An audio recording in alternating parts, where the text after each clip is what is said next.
ನಮ್ಮ ಊರಿಗೆ ಒಮ್ಮೆ ಬರಬೇಕು. ನಮ್ಮೂರು ಎಷ್ಟು ಚಂದ. ನಮ್ಮ ಬಿಸಿ ರೋಡು ಬಸ್ ನಿಲ್ದಾಣದ ಬಳಿ ಬರಬೇಕು. ನಮ್ಮೂರ ರಸ್ತೆಯನ್ನೊಮ್ಮೆ ನೋಡಬೇಕು. ರಸ್ತೆಯಲ್ಲಿರುವ ಗುಂಡಿಯನ್ನೊಮ್ಮೆ ನೋಡಬೇಕು. ರಸ್ತೆಯಲ್ಲಿ ನಿಂತ ನೀರನ್ನೊಮ್ಮೆ ನೋಡಬೇಕು. ಎಷ್ಟು ಚಂದ ಕಾಣುತ್ತವೆ. ಇದು ಬಂಟ್ವಾಳದ ಬಿಸಿ ರೋಡ್ನ ಜನರು ಜನಪ್ರತಿನಿಧಿಗಳಿಗೆ ನೀಡಿರುವ ಆಹ್ವಾನ. ಮಂಗಳೂರು ಬೆಂಗಳೂರು ರಾಷ್ಟ್ರೀಯ ಹೆದ್ದಾರಿಯ ಬಿಸಿ ರೋಡು ಬಸ್ ನಿಲ್ದಾಣದ ಮುಂಭಾಗದಲ್ಲಿ ಬೃಹತ್ ಗುಂಡಿಯೊಂದು ಬಿದ್ದು ತಿಂಗಳೆರಡು ಕಳೆದರೂ ಗುಂಡಿ ಮುಚ್ಚುವ ಕಾರ್ಯ ರಾಷ್ಟ್ರೀಯ ಹೆದ್ದಾರಿ ಇಲಾಖೆಯಿಂದ ನಡೆದಿಲ್ಲ ಎಂಬ ಆರೋಪ ಕೇಳಿಬಂದಿದೆ.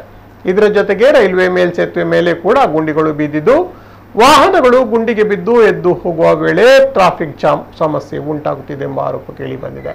ಮಳೆ ನೀರು ಸರಾಗವಾಗಿ ಹರಿದು ಹೋಗಲು ಸರಿಯಾದ ವ್ಯವಸ್ಥೆ ಇಲ್ಲದ ಕಾರಣದಿಂದ ಬಸ್ ನಿಲ್ದಾಣದ ಸರ್ವಿಸ್ ರಸ್ತೆಯಲ್ಲೇ ನೀರು ತುಂಬಿ ನಿಂತಿದ್ದು ಬಸ್ಸಿನಿಂದ ಇಳಿಯುವ ಪ್ರಯಾಣಿಕರಿಗೆ ಕೆಸರು ನೀರಿನ ಸಿಂಚನವಾಗುತ್ತಿದೆ.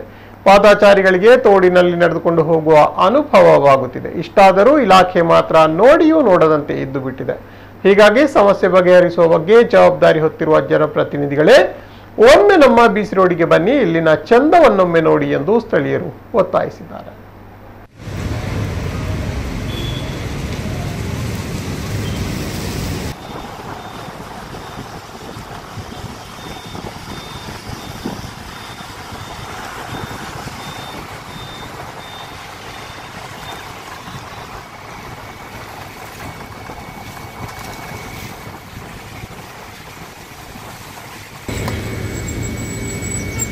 वीडियो